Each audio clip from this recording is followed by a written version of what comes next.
आई लेकरासमोर स्वतःच्या देहाचा सुद्धा विचार करत नाही. तुकोबराय म्हणतात, देह विसरी आपुला जवळी घेता शिन गेला. एखाद्या माई माऊलीला प्रसूतीच्या वेदना सुरू व्हाव्या, हॉस्पिटलमध्ये गेल्याच्या नंतर डॉक्टर सांगतात सिच्युएशन अशी आहे, एक तर आम्ही गर्भातल्या बाळाला वाचू शकतो, नाही तर त्याच्या आईला वाचू शकतो. नवऱ्यानं सांगितलं बाळ दुसरं होईल पण माझी बायको वाचली पाहिजे.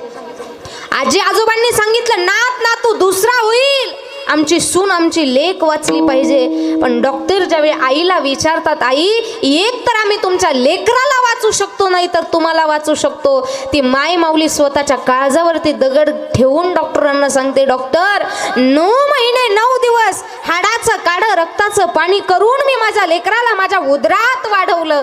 माझ्या जीवाचं काही झालं तरी चालेल, पण माझं लेकरू मात्र या जगात जन्माला आलं पाहिजे. एवढं प्रेम आमच्यावरती जर कोण करत असेल तर ती फक्त आमची आई.